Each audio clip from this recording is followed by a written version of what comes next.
What's going on, Mullen fans? Back with another video. A few things went down since my last video for Mullen Automotive Company. They provided an update on the lawsuit against big brokerage firms such as TD Ameritrade and Charles Schwab and others. They also received a favorable decision by NASDAQ getting that extension, and then they also provide company update to shareholders. Then David Mystery also had an interview on his YouTube channel. He said some things to update shareholders, to include that the 100 or so million shares that was added to the outstanding share count was not based off of new financing or new warrants being exercised. It was from the previous agreement with the toxic financiers from Backdated in June of 2022. But just because it's not new doesn't mean that shareholders weren't diluted. No, I didn't watch the full interview, but I know from what I've watched, he did provide some good answers to questions from shareholders, from my opinion. And most of Mullen's latest press release seemed to be very positive, but there are also some negatives that I want to discuss in this video. A lot of people don't want to hear that type of stuff on this channel. The CEO did just recently get awarded about 9 million shares due to a performance stock award agreement that no one seems to have a name for. I do want to apologize to any new investors in Mullen that may be watching this channel for the first time or have watched my previous videos here lately with me just being very bearish on Mullen, saying a lot of negative things about the CEO and the company. But I just can't really not be real and ignore some comments like these down here below on that interview. It says, I've been through 2 reverse splits down to $230 from $38,700. Can we please not do another reverse split? It will bring my whole investment down the drain. Thanks for the update. I sure hope you can get this up past $1 without a reverse split. And I think it's important for new investors in Mullen to understand what they're getting themselves into and what could be possibly coming down the pipeline. I was an investor of Mullen Automotive. I got out after the first reverse stock split they did. You know, some people were bashing me about that. Chose to discontinue watching my videos because I was no longer holding shares of Mullen Automotive Company, and also may have also shunned me out of the community. I do think there is some bullish areas in the stock price that could take place in the near future. It could have its pops here and there, because I get it, stocks go up and down all the time. Mullen is in oversold territories constantly, and shorts do need to cover here and there, especially when Mullen puts out a positive news catalyst. But let's finally go ahead and get into the video at hand. I don't want to keep you guys long. We're going to talk about the shares David Mystery has recently received. Before some of y'all start to think that David Mystery is not going to do anything with these awarded shares, they may have already been disposed in a way that you not know. Let's get it going, guys. So right here I have Fintel pulled up, shows the insider trading history, and it also says this is the complete list of insider trades made by David Mystery as disclosed to the Security and Exchange Commission. And as you can see the date here on the left side, you can see that there were a lot of shares awarded. There were some shares gifted here.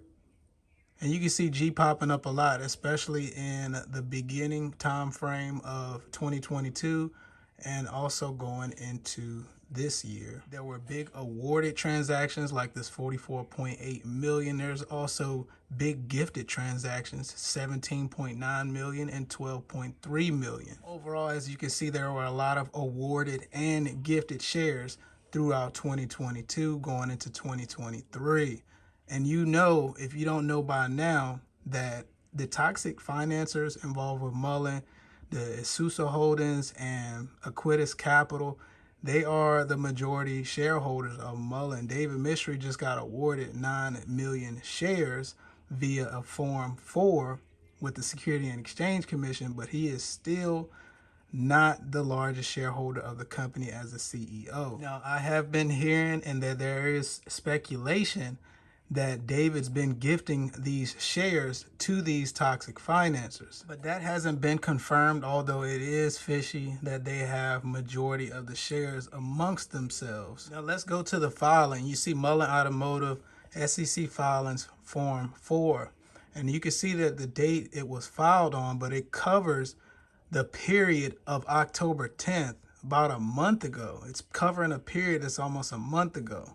So keep that in mind as I get into my next point. We click on the filer and see that there is an A code, means that they were awarded on October 10th, 3.6 million, 4.9 million. And looking at number 5, the amount of securities beneficially owned following the reported transaction, down here at the bottom, 9.9 million is what David Mystery had following this reported transaction. Now, why did David Mystery give so many shares, and why did he just receive this amount of shares at a random time for a performance stock award agreement? I did a little bit of digging around, because if you watch David Mystery's interview he just had, he said that the company has purchased around 5 million shares of the stock, buying it back, and they can't right now because there is a blackout period. If I'm not mistaken, in that point you could only buy back shares like a day after earnings is reported, and Mullen has that coming up. But David Mystery also said that they've extended the period, the original period of how long it takes them to actually be able to buy back more shares. It was supposed to be sometime in December, but it's extended to, I think, another 6 months. So there's more time for the company to buy back shares. But why are they doing this? And as I've done some digging, I find some information like this here in the blue. It says, consistent with their exemption from insider trading law, I find a pattern of excellent timing of chairman and CEOs' large stock gifts to their own family foundations. On average, these gifts occur at peaks in company stock prices, following run-ups, and adjust before significant price drops. A variety of tests give some support for the hypothesis that CEOs time their gifts, and this is their hypothesis, based on inside information.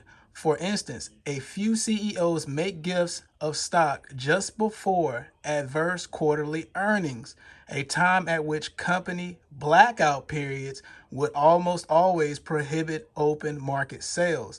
Other CEOs delay stock gifts until just after positive quarterly earnings announcements. Back to the Form 4 briefly, I told you guys to remember this date. The transaction date was October 10th, but reported filed with the SEC on November, let me get the date right, November 2nd, just yesterday.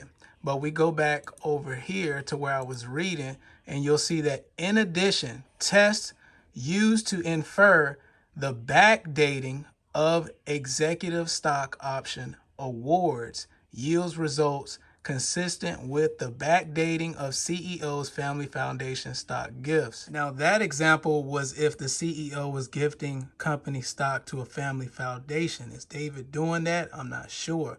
But what I wanted to really go in deeper on was the backdating of the transaction. The dark side of equity gifts by corporate executives. Down here in the blue, backdating refers to the practice of fraudulently picking a date in the past when the stock price was higher than today as the gift date. The higher the stock price, the bigger is the charitable donation, and the bigger is the tax deduction that comes with it.